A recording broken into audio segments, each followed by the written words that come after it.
Welcome to The Essence of Recovery, a podcast from the Athens Area Commencement Center, a space for honest stories and meaningful conversations about healing, growth, and the experiences that shape our lives. In each episode, we sit down with people in recovery, their families, and professionals in the field to explore the wisdom, struggles, breakthroughs, and everyday actions that support lasting change. From the enduring traditions of 12-step programs to alternative methods and emerging models, we're here to discover not only how recovery happens, but how it is lived and understood. We're your hosts, Brendan Leahy. And I'm Shauna Harris. In today's episode, we are joined by Johnette P., whose journey reflects a deeply personal path towards spirituality, healing, and self-discovery. Through experiences shaped by Native American culture, inner work, and a willingness to color outside the lines, Johnette shares how recovery became not just about sobriety, but about awakening, connection, and healing. Her story is thoughtful, expansive, and inspiring, and I'm so glad you're here to hear it. This is the essence of recovery. Our theme music is provided by Shauna and the Jaywalkers.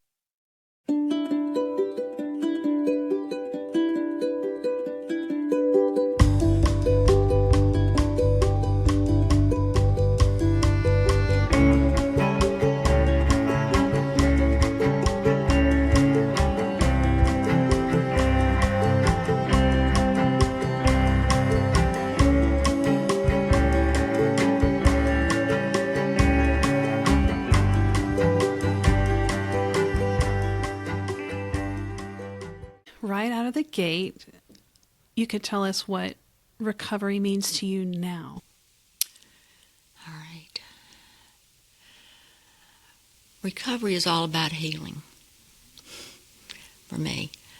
I'm going to pull out of the big book when I can so that it becomes extremely relatable, if that's all right. One of my favorite lines in the big book of Alcoholics Anonymous is in the last part of We Agnostics, which I think is a phenomenal chapter, and it says, "What is this but a miracle of healing?" And so I believe that we get issued an invitation through pain and suffering and woundedness.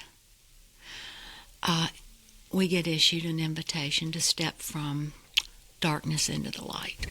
Mm-hmm. And so recovery is that process for me. I believe in healing of the mind, the body, the spirit, and the emotion. So my needs are four different areas of my life. And the physical part is the body part. Well, you've got like a surgery on your shoulder that is a body injury where you are needing to heal that, and in order to heal that, you probably had to go through some pain.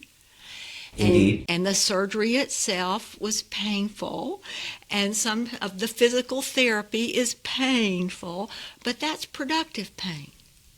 That's the pain involved in healing.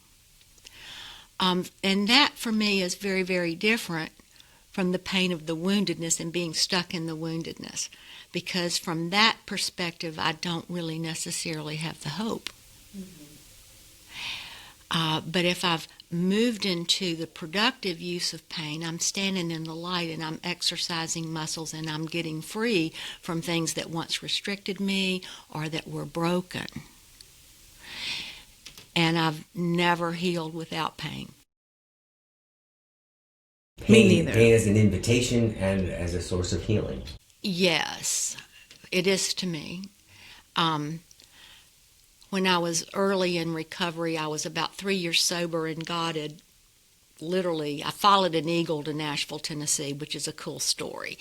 And I end up in Nashville, and I'm praying to God to weave me with my Native American background and history, because the God of my childhood, which was Southern Baptist, scared me to death. And so got introduced to a lot of, I ended up living with a sacred pipe carrier. She came and lived with me she came for 2 weeks and she stayed for 3 years. It was great.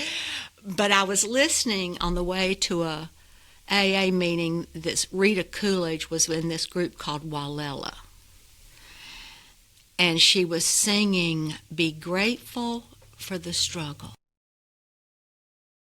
And she was singing about going to the mountain and pray, which I could dig that.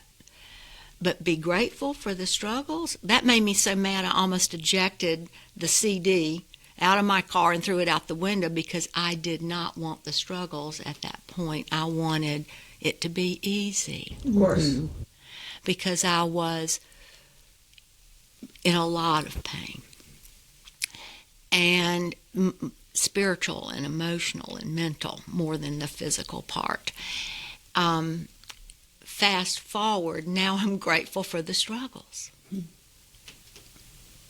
I'm grateful for the woundedness. I'm grateful for the invitation to heal on a deeper level, because I know that's exactly what's happening.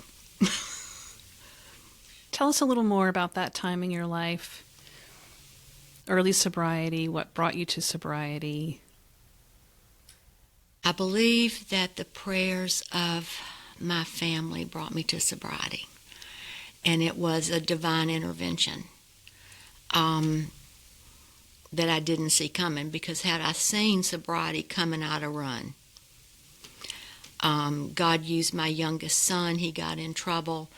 I needed to put him in treatment.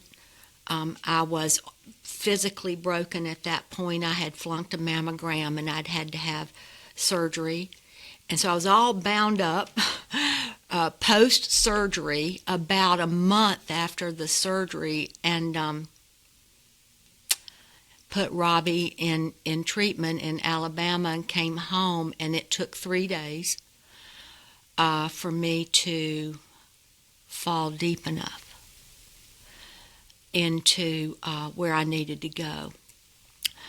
And it was,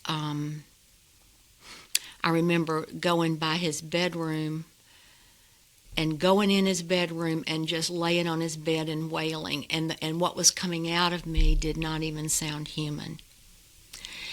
And that night when I went to sleep, I had a vision. And in that vision, I saw myself in a room, almost like a cafeteria or a fellowship hall, and it was like banquet tables with white tablecloths, and people were there, and I was standing in the middle of the table in front of a microphone. I was in solid white with turquoise and red, and I was just exuberant with laughter and joy. And I was telling the people. 3 days later, I checked myself into treatment. Now, what that has to do with is that vision was what God gave me as this is a picture of what you can be. Mm-hmm. This is where I can take you if you want to go. So on some level, I said yes. And I ended up in Warrior, Alabama, in a treatment facility, and it set my feet on a path. But you went there because internally you were motivated. I was motivated, and I did not want my son to come home to an alcohol and drug environment. And that was part of the awareness that took me down. I went, oh no, I don't know how to not drink. Mm-hmm. And I knew some things about 12-step recovery because I'd been in Al-Anon about 10 years before, but it did not Al-Anon did not satisfy my need to fix my then husband. And so I consumed more alcohol so that I could stay stuck. And it almost killed me. So I was literally plucked up and popped into treatment. When I got out, I started going to Alcoholics Anonymous, and I got my first sponsor, Zoanne. And when I was 6 months sober, I went to a women's retreat at a Catholic center in Switzerland, Florida, outside of Jacksonville. And it was 6 months sober, I went to a women's retreat at a Catholic center in Switzerland, Florida, outside of Jacksonville. And when I was 6 months sober, I went to a women's retreat at a Catholic center in Switzerland, Florida, outside of Jacksonville. And I got up early one morning. I wanted to go to this sunrise meditation that this woman named Peg was doing. So I got up at like 6 o'clock in the morning, and I went towards the river, and there was Peg. She was getting ready to lead a devotion to the rising sun.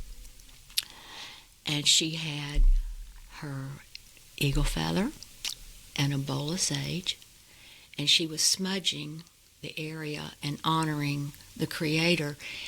And somebody said, "What is that smell?" And I said, "That's sage." And there was no way for me to know that that was sage. But I knew, and I knew that I knew. So I don't know if I was remembering. I don't know, but I knew what it was. And I met Peg, and that started me on, that was sort of an answer to the prayers, "God, please connect me with Native American teachings," because that was part of my ancestry. And that was I guess the very beginning of God answering that prayer. And in that retreat, Zoanne was delivering a message one night, maybe the steps, maybe she was telling her a story, I'm not sure, but I was sitting in the audience, and I looked at her and I saw a complete halo of light behind her head.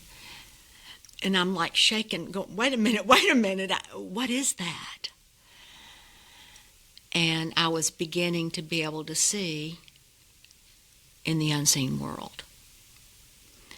And so things were starting to wake up in me along the lines of how God intended to use me on earth. Mm-hmm. I ended up moving to Nashville. I went to another women's retreat. And this retreat was in Monteagle Mountain at a monastery, and I went with the question in my heart, "God, do you want me to move? What do you want me to do?" Because I was going through a divorce, and so my life was getting ready to make some big changes. And I didn't know what that looked like. And in the third step, it's like we stood at the turning point and we asked His protection and care. Well, that's what I was doing. And I was standing out on this cliff, and I had been praying. And is it all right for me to tell you some supernatural stories like this? Absolutely. Okay. Absolutely. All right. So I'm praying, and I could feel something was fixing to happen. And out of my left eye, an eagle came flying across and came right in front of me, turned and faced me, kind of like how a hummingbird can flutter and fly, but this was an eagle. And it faced me and communicated something to me, locked eyes with me, and said or communicated something of which I do not know, and turned and flew north. So I said, well, I guess I'm supposed to move north. And I was in Chattanooga, Monteagle Mountain. So north I began my trek, and it took 7 to 9 months for me to figure out where God wanted me, and I ended up in Nashville, Tennessee, where I stayed for 11 years. And you did a lot of healing there, didn't you? I got woven back together. Yeah. One of the things in one of your questions that you had asked me, and I forget what it's about. Maybe it's about the answer to healing. I wrote, I was rather like Humpty Dumpty that sat on a wall and fell, had a great fall, Mm-hmm. and had to be put back together again. And that's what recovery means to me. So, talk to us about what was going on in Nashville at that time. What were the components? What was there? Groups? Was there people? What was your program like? I had met one woman that lived in Nashville that had come down. I had a woman move in with me in Jacksonville. That's where I got sober, Jacksonville, Florida. This woman had moved to Jacksonville from Nashville. She had a daughter. She needed a place to live. I'm real big on service work. So, if somebody needs something, my answer used to be always, yes. This woman and her daughter moved into my home for a safe place to live. And she had a spiritual advisor that she said, Johnette, I think you're supposed to meet this woman. And she said, she can see auras.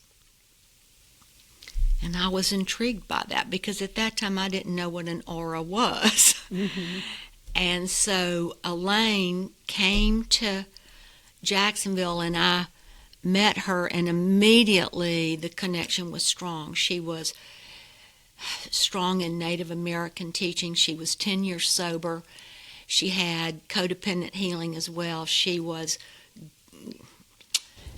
beside me as well as Zoanne, my first sponsor. And I used to say Zoanne is my practical AA sponsor and Elaine is my spiritual advisor.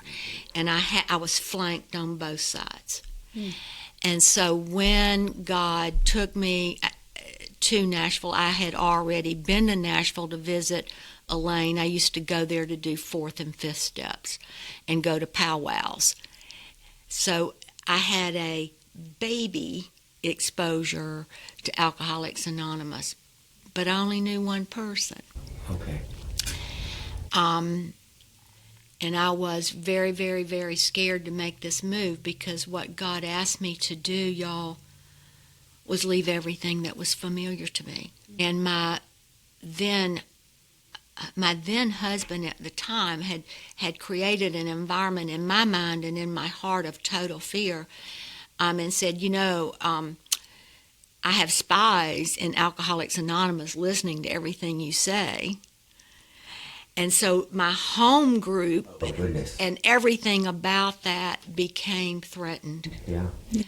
And real or imagined, but I'm pretty sure that's real. It's pretty real when someone threatens you like that. And so that was the motivation to leave and so that I could have a safe place to be while I began healing.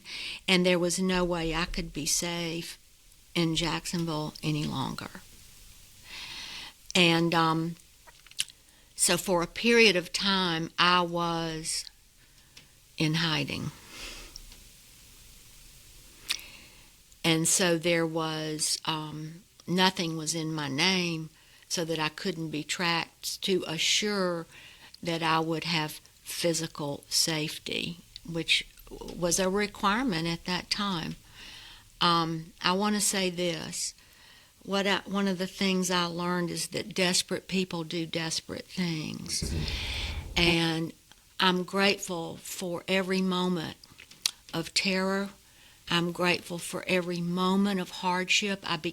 In that first marriage, I became an abused and battered woman. And that makes me uniquely suited to help a whole hell of a lot of people. Yeah. Because I know, and I know that I know. And there's not a story you can tell me that I haven't on some level been through. I mean, if you've had a .44 Magnum shoved down your throat and said, if you leave me, I will kill you, you have been threatened. So you take it seriously. So today, I give thanks to the soul of that man. Because from my perspective, as a journey of souls, his soul loved me enough to completely beat me into submission so that I'd get the help I needed. And I would learn how to forgive the unforgivable. And I couldn't have done it without him, y'all. I couldn't have done it without him. So he is a cherished member of my soul tribe. He is also the father of my children, so it helps not to hate the father of your children. It helps to be able to thoroughly forgive and to understand that hurt people hurt people.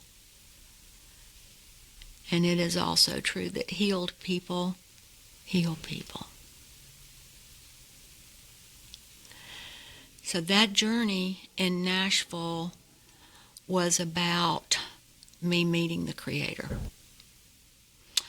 and getting a God of my understanding, because the God of the religious God that I had grown up with was a very frightening situation to me.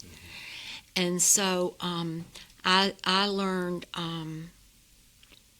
ceremonies and things like this that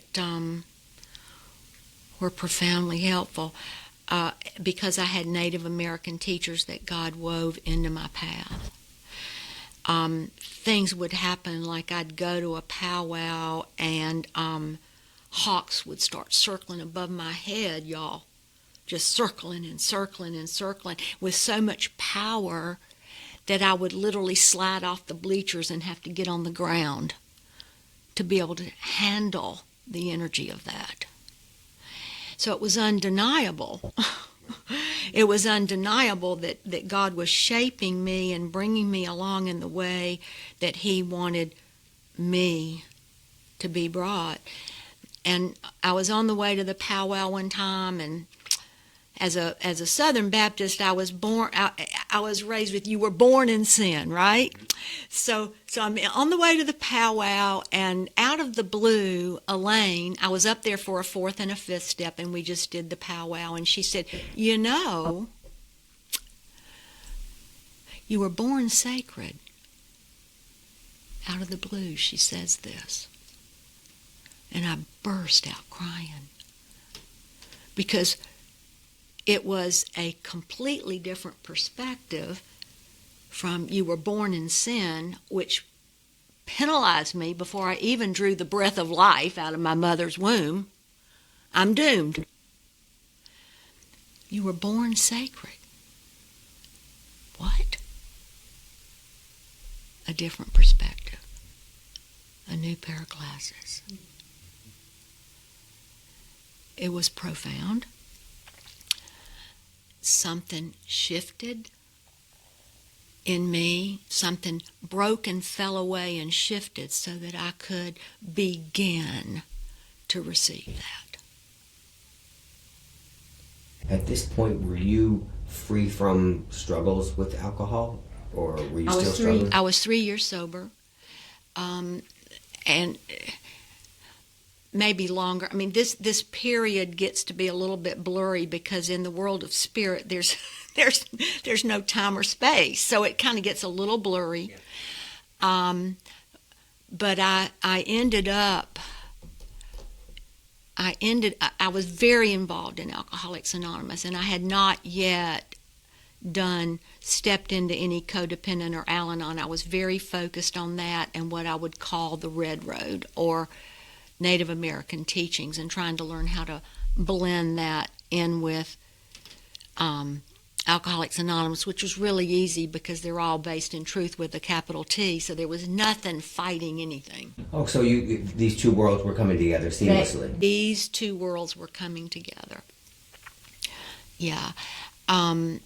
There was a guy named Don Coyas who is Mohican, and he had long-term sobriety, and he was and he still is a circuit speaker in Alcoholics Anonymous. You can get tapes or YouTubes of him. He touches my heart because he sages, and I mean, he is who he is, you know. And I heard his.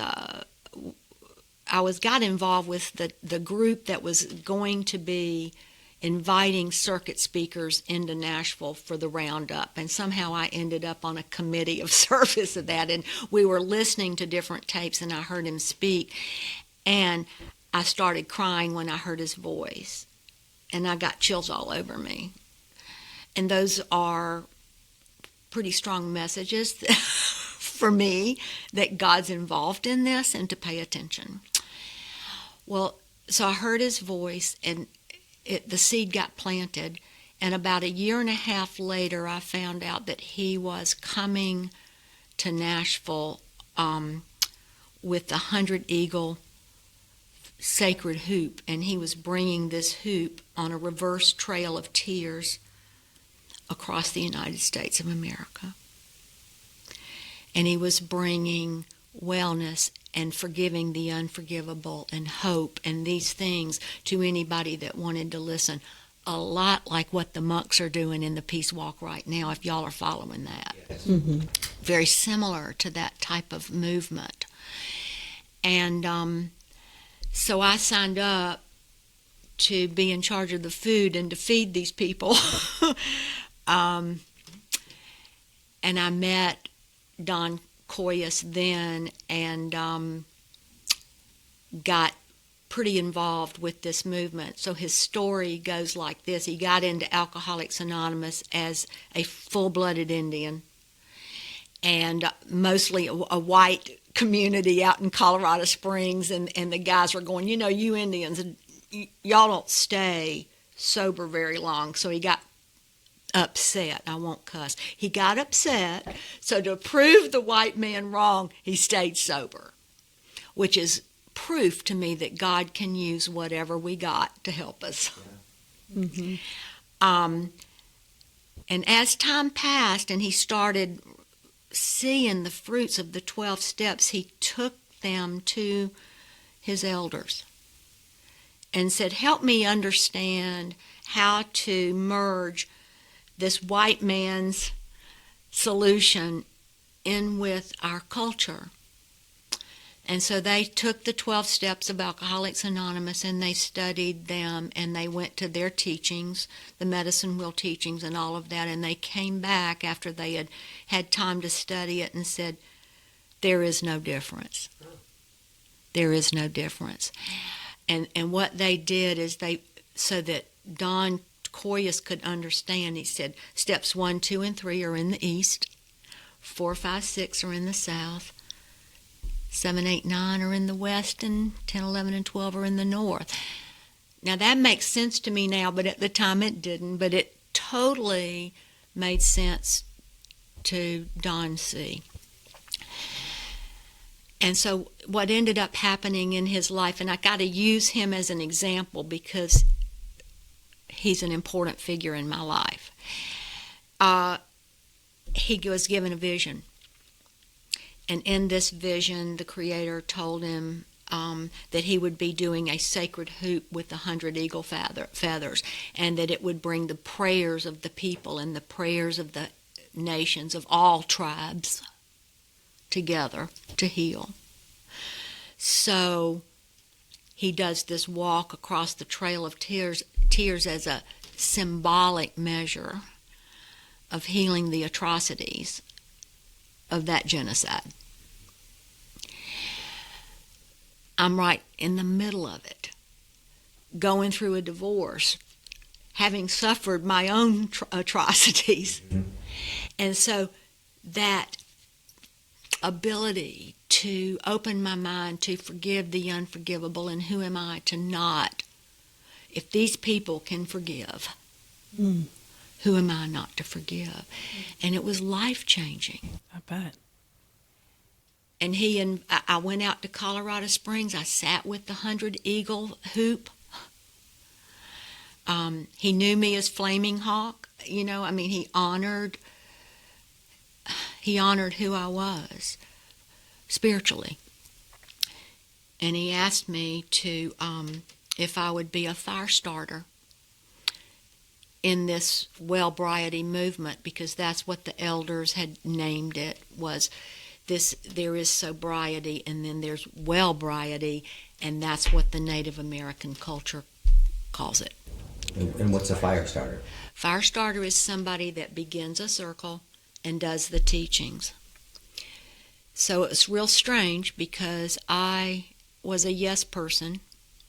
If you asked me a question, it was yes.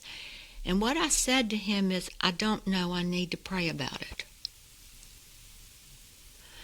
And when I prayed about it, I prayed for 3 or 4 days on this because it was an important thing. And what the Creator said to me was, you are not a fire starter. You or a fire bringer?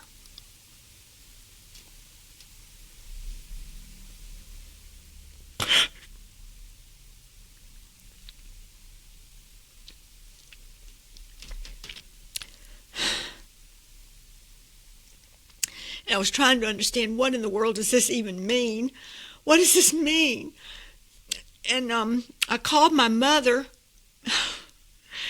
and I'm trying to figure out a way, how do I language this without scaring her to death, because she is totally traditional. If it's not in the Bible, it ain't real, you know. And so I'm trying to describe this without causing confusion in her life or fear. And I said, you know, I've always related to the sun, and I'm trying to understand the message that God gave me. I got an invitation to be a fire starter, and God says, you're not a fire starter, you're a fire bringer. And I said, Mother, I don't know what that means. Now, here's a woman that had watched me sink into the disease of alcoholism and prayed me well and was scared to death and wasn't real sure about my journey. And she said, Johnette,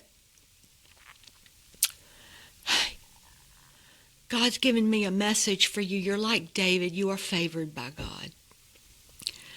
And I fell out, y'all, from my mother. Mm-hmm. From my mother. And she said, and I don't know about what that message really means, but here's what it means to me. A fire starter is somebody that deals with fire, and fire is man-made. But a fire bringer, only God can make the sun or the light. So she was delineating between something that was man-made versus God-given. And it helped me to understand at that time that my mission in work for God was to just sit there and let God's light shine. And you did just that in Nashville. I did just that. As you healed, you became a healer. I became a healer. To so many. Tell us about that. It started out where I would, the first thing I totally remember, I shared with you, Shauna, in this story, there was a man in my home group. He used to come every Sunday to the Serenity House where I attended meetings, and he had cancer. And so he had asked for prayers, and I was sitting in a row behind him, and I got up. It was at the beginning of the meeting, and I was compelled to do this. I got up, and I went over to him, and I reached my hand around and put my hand on his chest. And I said, don't worry, Les, it's not a hot spot. And I had no idea what I was saying. I would later learn a language to describe that. Some people call it a medical intuitive. I don't really know what to tell you other than there was no way for me to know that. And I felt like God was delivering a message to him through me, and he used me to do it.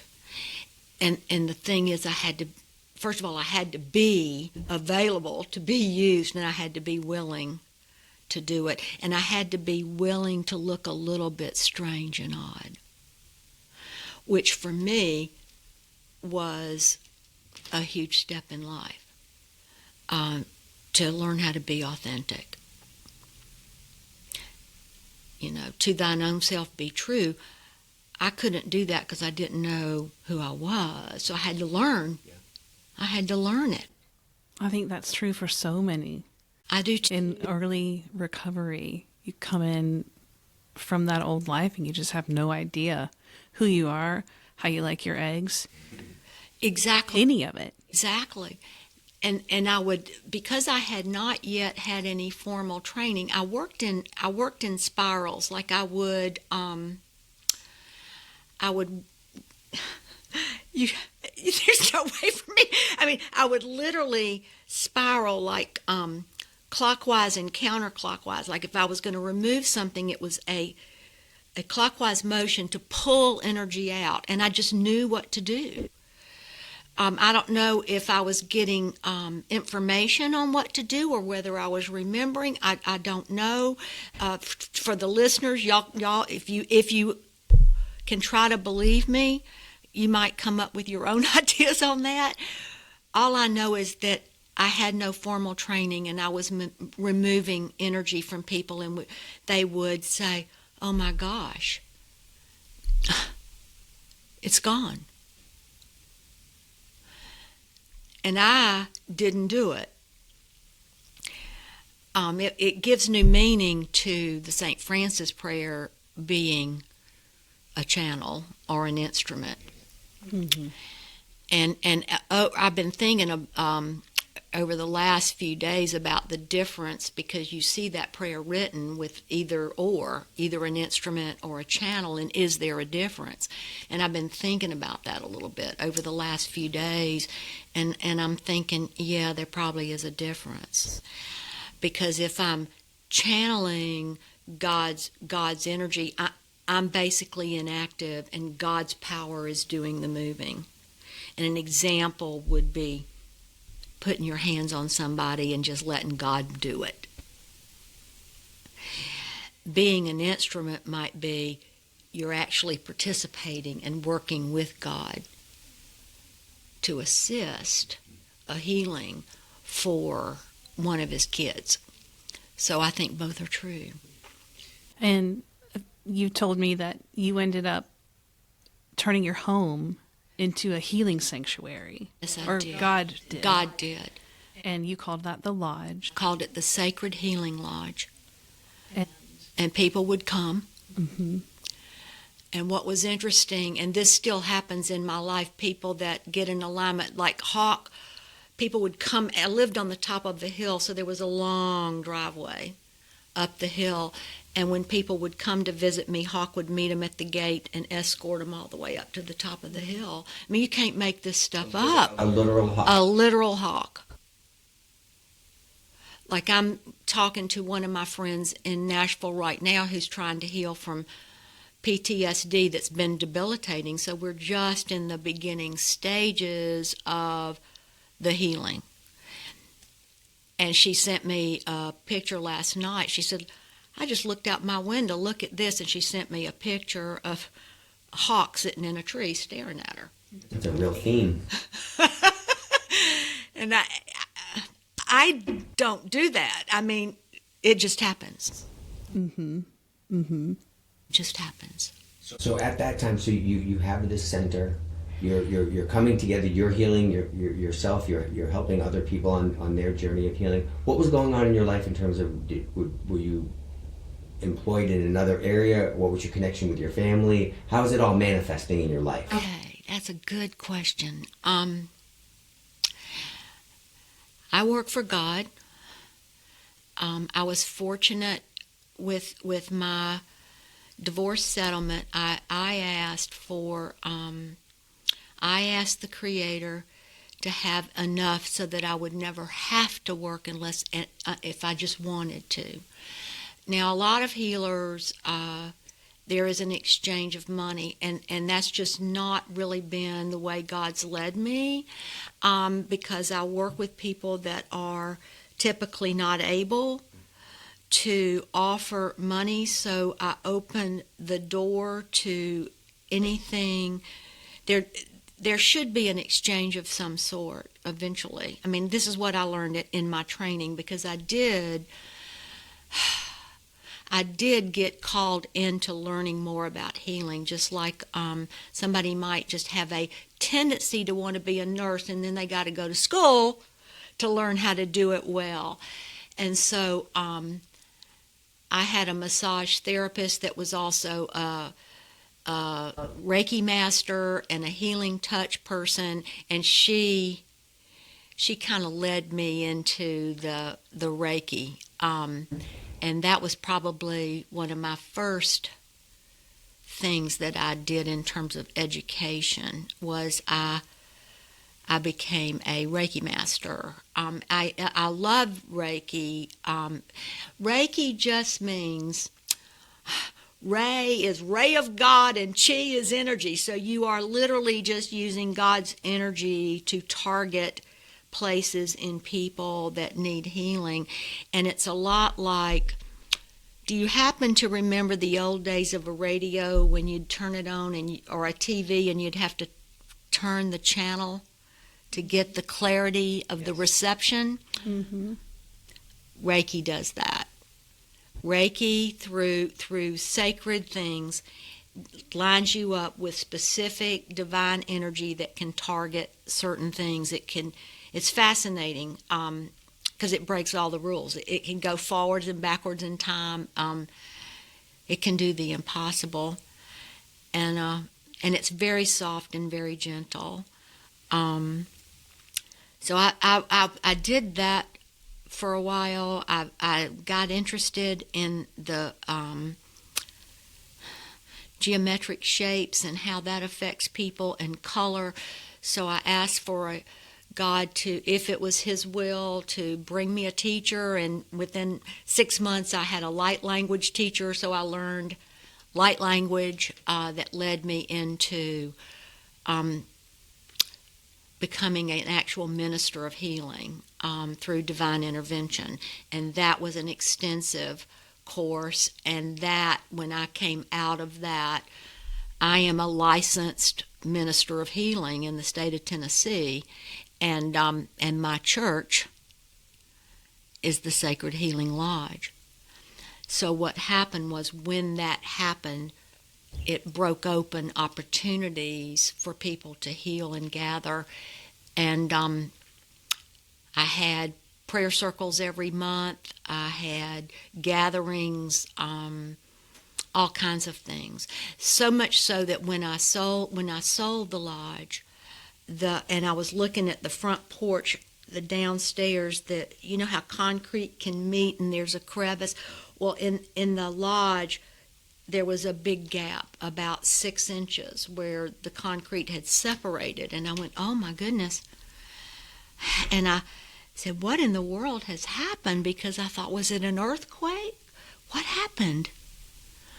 And what Spirit told me was, because of your willingness to serve me and allow your home to become my home, the foundation of people's lives got changed, and the house took the hit so that the people wouldn't have to. I can't make that up, so I believe it's true. Mm-hmm. I'm just not clever enough to think like that. And when it was time for me to let go, when I reconnected with my now husband, which is a whole story in healing, and I was being brought back to Athens, my hometown, full circle, I'm not sure what to do with the lodge, so I'm asking God, what do you want me to do? Sell it? Keep it? What do you want me to do? And I'm driving down, and Spirit says to me, make it easy on yourself. Sell it, keep it, do whatever you want, because you don't need the lodge anymore. You are the lodge, and wherever you go, the lodge will go with you. Mm-hmm. And so I sit before you today with that.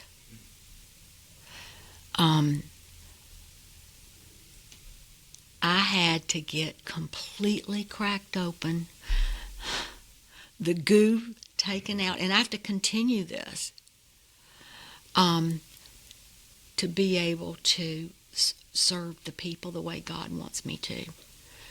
You talk about serving the people, and I think I understand pretty clearly how AA is a service for people struggling with substances. Could you explain more about kind of the supernatural, the Native American culture? How do you use those channels to heal people who are in need of recovery from substance use disorders?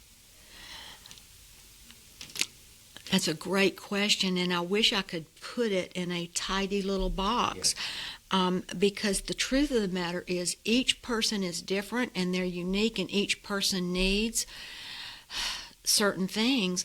And so what may work for one may not work for another. And so the requirement for me is to stay open to the direction and be willing to follow. I mean, I am certainly not called to help every single person that asks me for help. I have to go to God because maybe I need to refer them to somebody else. This is all part of that holding on to humility so that you are, to the best of your ability, moving with God's grace and power, doing what He would have you do. And I don't know what that may look like.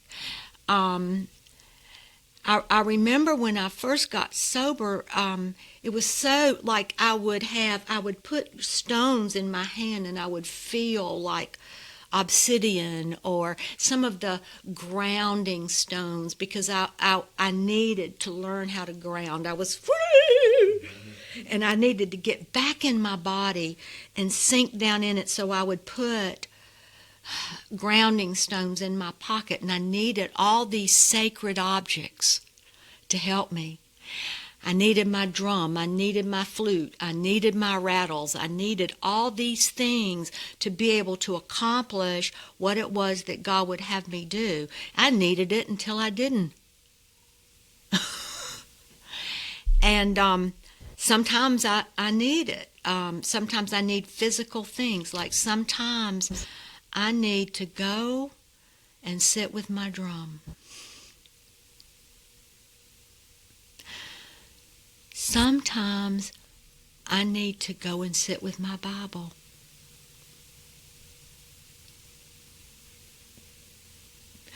I told Shauna,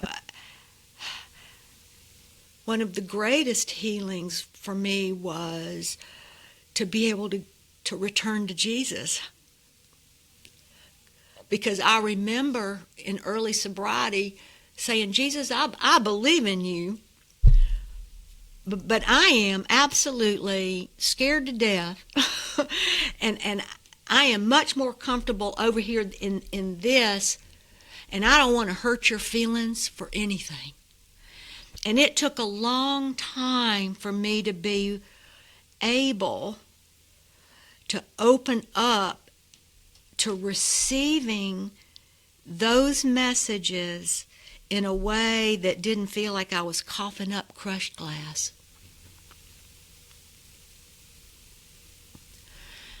And somehow He brought me along.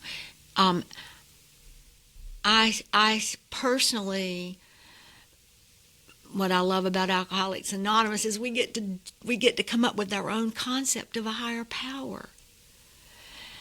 And I just don't have a fight with any religion. I really don't, because it's about truth. And so the consciousness of Jesus the Christ, to me, is so big it can't fit in a box. I mean, so I enjoy that freedom. That may not work for everybody, but it certainly does work for me. And I know when He's shown up in a healing because I see nothing but royal purple. And I know He's there. And He's guiding.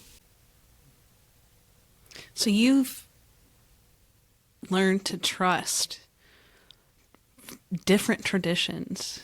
Yes. And walk with that. Yes. And then use that to be of service to others. I think that's amazing to be used like that. It was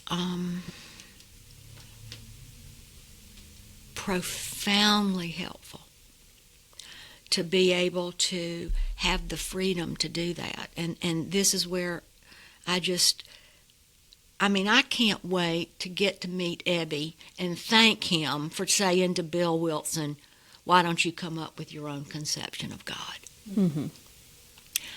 Because coming out of the dogmatic home that I was raised in, I didn't have that freedom to choose.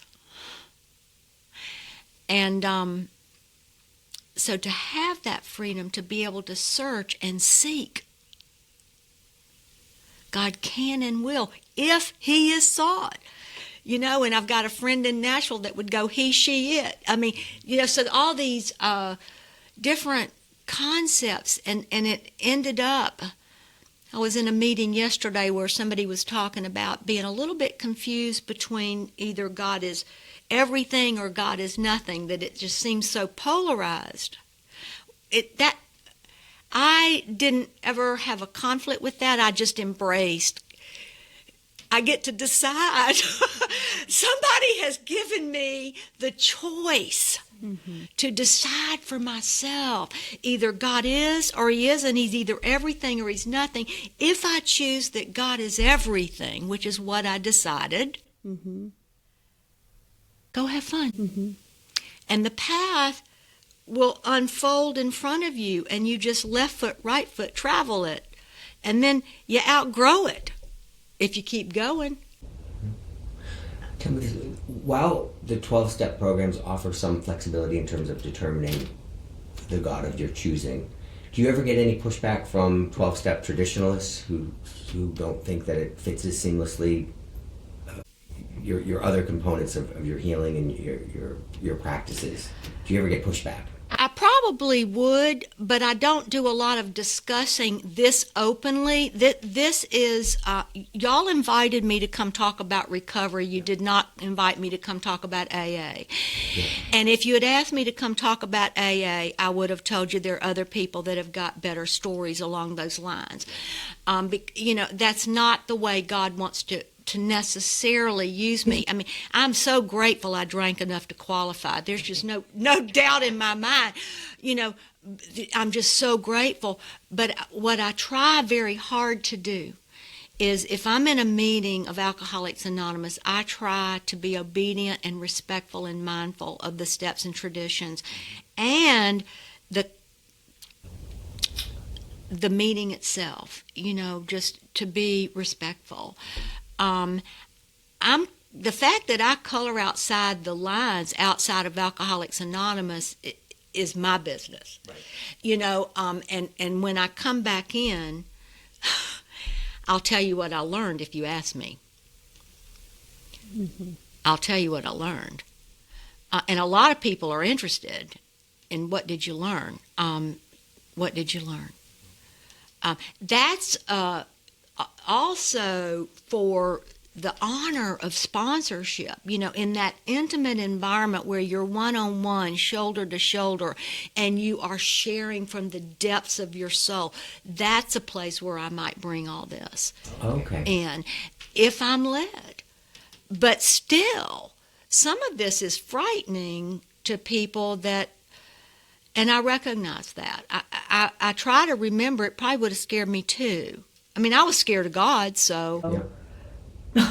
So depending on your audience, you could find yourself as a sponsor, more a traditional 12-step. Yes. And then somebody who's more receptive, you may take them down other avenues. Yes.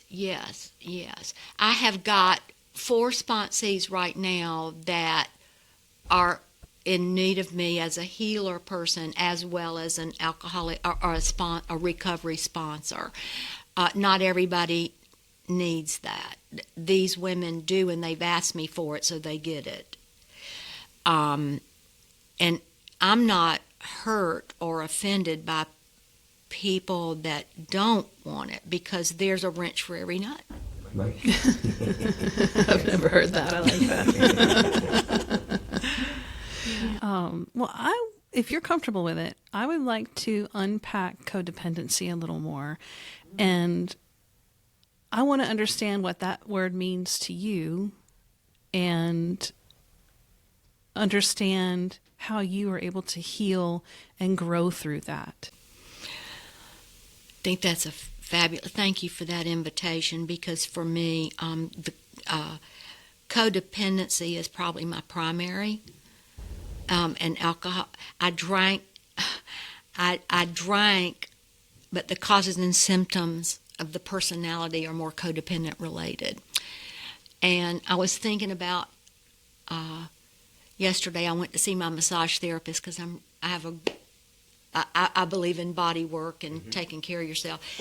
And we were talking about codependency, and I said, I had this misguided understanding of marriage, for example.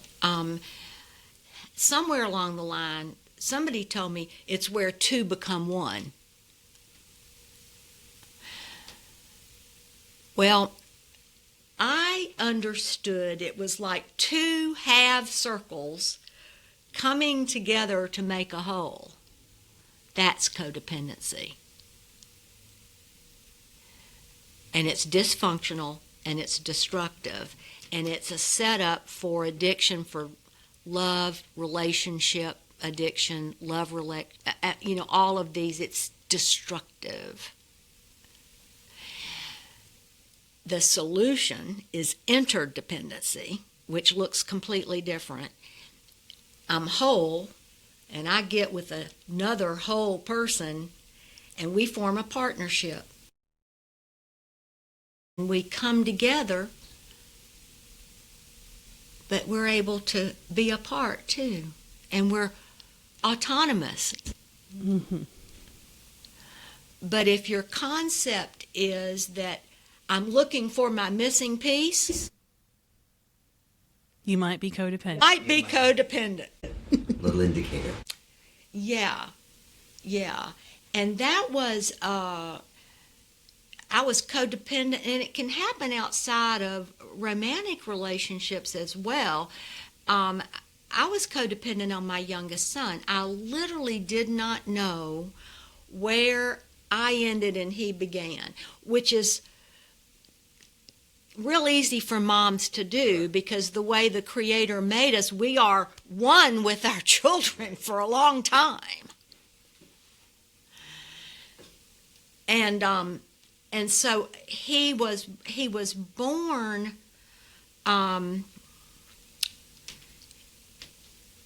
he got the most unhealthy side of me, and he was not necessarily wanted in the marriage by my partner, by my then husband. And so I was constantly trying to offset that, make up for it.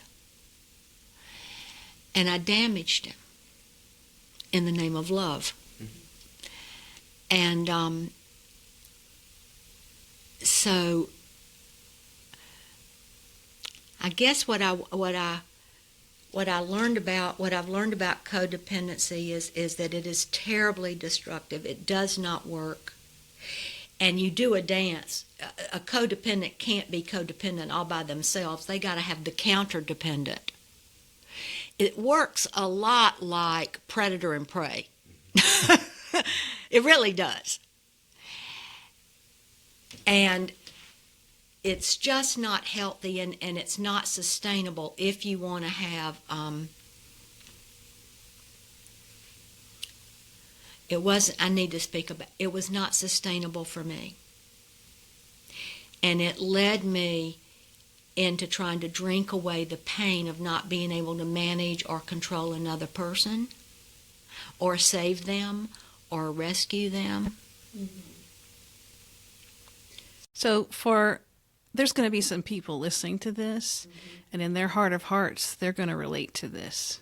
And they're going to say, oh, that's what that means. I think I'm codependent with this situation in my life. What would you say to them to send them towards the path of healing? What is some of the first things that you can do if you find yourself relating to this? Well, there's two resources that I highly recommend that came into my life. Number one is The Language of Letting Go, which is a daily meditation for codependents written by Melody Beatty, who is a phenomenal pioneer. Well, she's gone now, but she was a pioneer in this field. She also had substance abuse, so she was a powerhouse. And she wrote a thin little equivalent of a 12 and 12 called The Codependent's Guide to the 12 Steps. There is a Codependent Anonymous book. It's real fat like the big book. I never read it because I used Alcoholics Anonymous, and I took the power of the 12 steps, put it into the daily meditation and Melody Beatty's guide through the 12 steps, and I just built on the foundation of Alcoholics Anonymous, and I got free. But it was hard. It was really hard. Harder than alcohol, because with alcohol, God just took the desire away. And codependency is rooted in the misguided perception that you are just loving well. Yeah. You have the best of intentions. If I just love you enough, that is going to make the difference in your life. So you got to watch out for that as a sponsor too. I mean, it creeps up in my life. It gets sneaky. And then it becomes unhealthy. There was a terrific AA lady named Willie B. that said, you cannot practice the presence of God if you are playing God. Mm-hmm. And that's what I found out about codependency for myself, is, oh my Lord, wasn't I a self-seeker even when trying to be kind? Quite virtuous motives. Right. Wasn't I a producer of confusion rather than harmony? I mean, if I know how to extract the meaning in the big book, I can lay codependent teachings right on top of it. But we were talking about this earlier. That took time. Right. When I was first walking into recovery of codependency, I kind of had to withdraw a little bit. I had to withdraw a little bit from AA. Like maybe just 2 meetings a week instead of 10,000, because I'm all in when I do something. So that I could focus.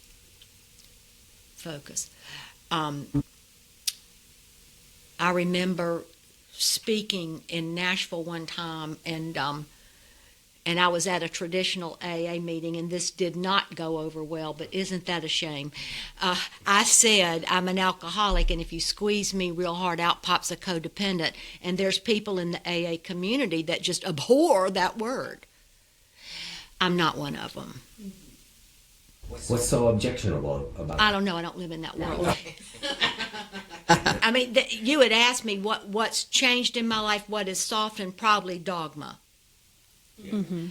Dogmatic views of it's black, it's white, and if you ain't in this box, right, you ain't right. There's a lot of safety in living in a dogmatic box, but there's no freedom. Not for me. And that's kind of what I was getting at earlier when I was asking about how you seamlessly put this together, because there is some dogmatic boxes in traditional programs, but you've navigated that. I navigated it because I respect it for what it is. I mean, if you need that, then you need it. Good. Okay, I can remember spiritually and I was in Nashville at the time. I was trying to be reborn, so to speak, on the next level. Because we don't get reborn just once, y'all, if you keep going.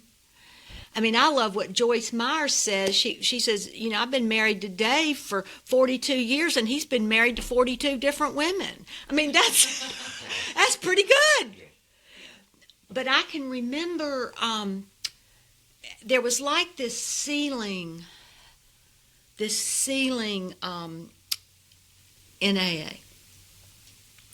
And it was a lot like the membrane of a mother where the baby's got to bust through that plug to be born. And I kept hitting that ceiling. And I knew I was hitting it. I just didn't know what to do about it. It was about to give me a headache. Right. And the day came that I pierced through it. And I was outside that dogmatic place into a place of new freedom, which, believe it or not, was kind of scary. I believe that. It was really scary. It looked a little bit like this. So I was walking around, and I had this braided rope around my waist, and it's tied to a great big treaty oak, and it's got as much leverage for me to walk, and I can go all around and but I can come back to this tree, which is AA, in this vision. And then the Creator loosens the belt and sets you free, or set me free, and said, you can walk anywhere you want to. And I'm like, what? And I realized how that safety that kept me safe, but if it becomes bondage, it's no longer serving God's purpose in my life. If I said that right. I don't know if I even said that right, but it's my best effort to try to describe it. I would go into, we are going to know a new freedom and a new happiness. We will not regret the past, nor wish to shut the door on it. Well, I have that on steroids. I have that on steroids. And then the invitation that Bill gives us at the end of the book, we realize we know only a little. He gave us the opening to advance this kingdom, to advance this recovery, to take it and keep going, and to build on it and expand it. And I think we've done that like this way. But this way? Up? Does that, am I making any sense? Yes. Yes. Yeah, that makes beautiful sense to me. And this is where we began, trying to understand how you seamlessly pull these two worlds together. And you've referred to AA as foundational. It's the oak, but you've given yourself freedom to walk away. You've given yourself freedom to color outside the lines. So you've made meaning of both worlds, but you have pulled them together. I think a lot of people would be very interested in knowing that there is the freedom to do that. Yes, and it has kept you sober for how many years now? 29 and a half. 29 and a half years. So it's working for you. I wanted to talk about coloring outside the lines because this is a funny story. To me, it's hilarious of where that concept started for me. So I'm in Nashville with the 4-step with Elaine, and we uncovered in that 4th and 5th step little Johnette. And what happened was I had buried her in a coffin. And this 4th and 5th step spiritual work took the nails out of the coffin, pulled the lid off, and I looked down and gazed upon myself, and I'm like 3 or 4 years old. I'm not dead. I have just a faint smile. But I hadn't been tended to, and I hadn't been listened to. I had been ignored and shamed and denied existence and a voice. So Elaine said, well, it's time for you to write a letter to your little Johnette because she needs protection. So I started there, and we went to the dollar store and got some big fat crayons and some coloring books. And I started this journey with myself as a kid, a little one. the wee one. Very timid, very shy. She still exists. She doesn't like stuff like this. So I get this coloring book, and I'm coloring with my right hand, and I'm just intense on which color I'm going to use. It needs to be perfect. It's inside the lines. And Elaine looked at it, and she said, "Tear it up." And I went, "Why?" She said, "I want you to color with your left hand, and I want you to color outside the lines. And then I want you to put it on your refrigerator and praise your little girl's artwork every day for a week."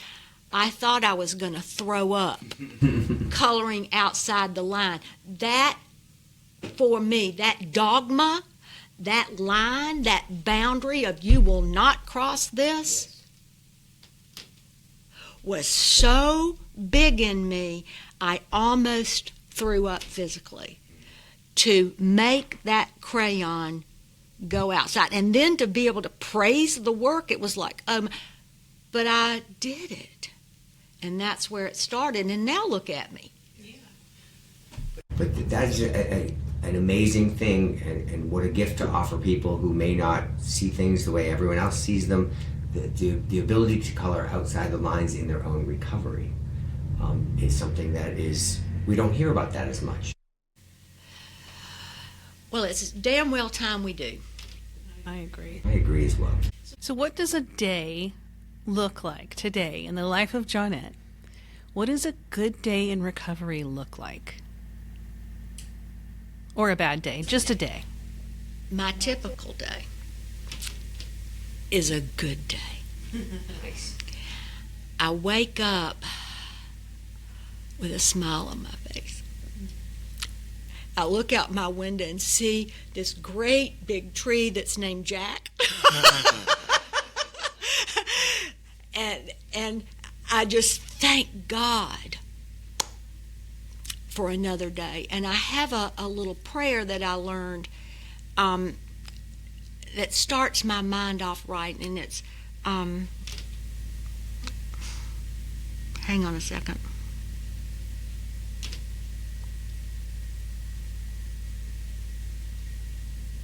Good morning, God.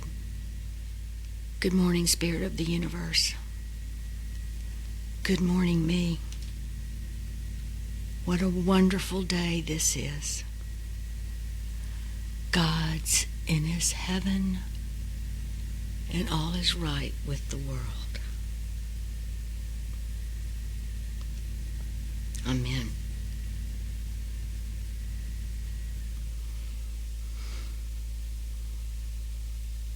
It starts me out right. Mm-hmm. I get up early. I like to get up early. For the past several weeks, I've had a lot of prayer concerns for people that I adore, a lot of illness, a lot of things going on. And I have developed what I can only call candle magic. And it's prayer candles. And it's a lot probably like the Catholics do, lighting candles, you know. But I intentionally light a candle for each prayer concern and pour fire, because fire is spirit, it's prana, it's life, into each one and into each prayer, and it makes me feel like, oh, I like that. And I do my readings, I do my journaling, I read gratitude lists.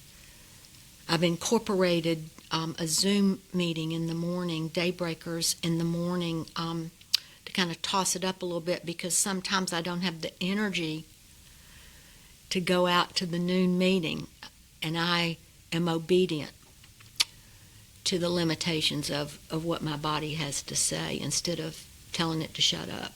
Mm-hmm.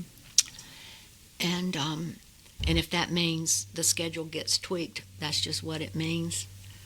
Flexibility is my superpower, you know. And from coming from a don't color outside the lines, that's remarkable. I ask to be of use. I do pretty regularly the third step prayer specifically, and the seventh and the 11th. Sometimes I make up my own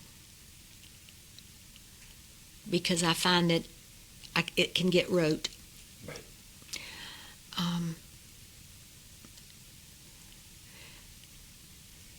So I make decisions to try to take care of myself, to help other people, but not necessarily at my expense, which is new behavior for a raging codependent who could not say no.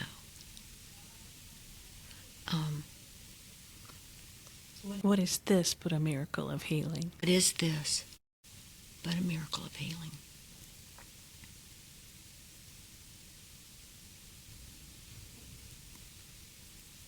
I just have one more question. I always wonder if you could say one thing to the sick and suffering addict and alcoholic that might help them, what would that be? I'm grateful for my brokenness because that's how the light got in.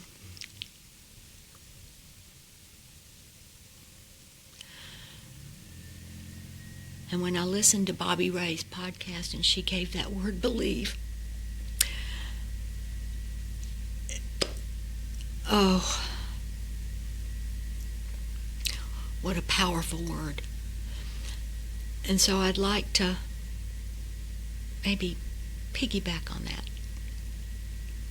with the word that probably made the difference in my life, and that is hope. And I'll tell a little quick story about my siblings and I. 20 years ago, my dad died, and he was 93 years old, probably one of the most saintly, Jesus-like men I've ever known. We gathered around him and told him we'd take care of Mother and gave him permission to go and thanked him for being our father. And my older brother said, "Dad, if there's one thing you could tell us that you've learned, what would it be? What word would that be?" And he said, "Hope." And Jimmy said, "Hope? Why hope?" And he said, "Because without it, you die." And how well we of Alcoholics Anonymous know that. How dark it is before the dawn. Hopeless despair before hope. It's medicine. It's medicine. Well, thank you, Johnette, for sharing your medicine with us today. Thank you for being with us on today's episode as we explore Johnette P's journey through recovery, spirituality, and healing. Stories like Johnette's remind us that there's no single path. Recovery can be as unique as the individual living it. Every story of recovery has the power to light the way for someone else. We appreciate you joining us for the Essence of Recovery, and we look forward to continuing these conversations together. Johnette's story is a beautiful reminder that recovery is not always linear. Sometimes it's intuitive, spiritual, and deeply personal. Until next time, may you trust your own path, honor your healing, and remain open to the growth that unfolds along the way. This podcast is sponsored by the Athens Area Commencement Center in Athens, Georgia. Thank you for listening.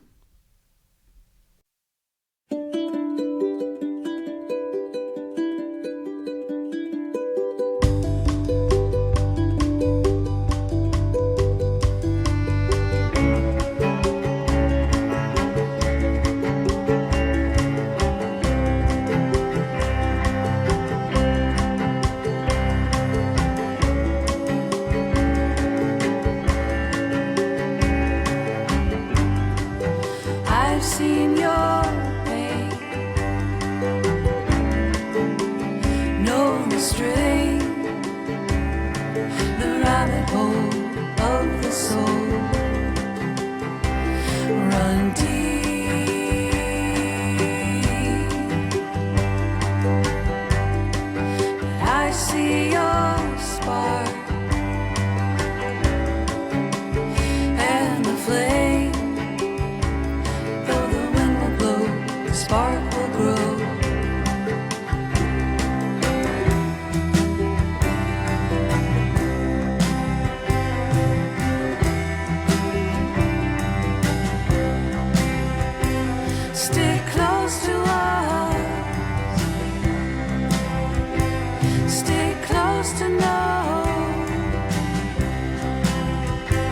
Stick close to us. Stick close to know you're not alone. You're not alone.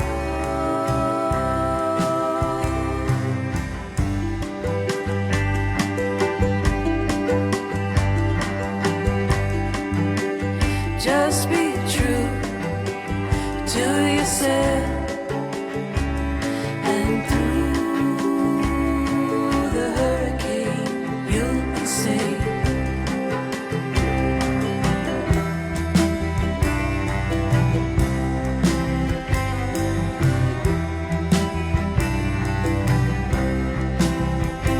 Stick close to us. Stick close to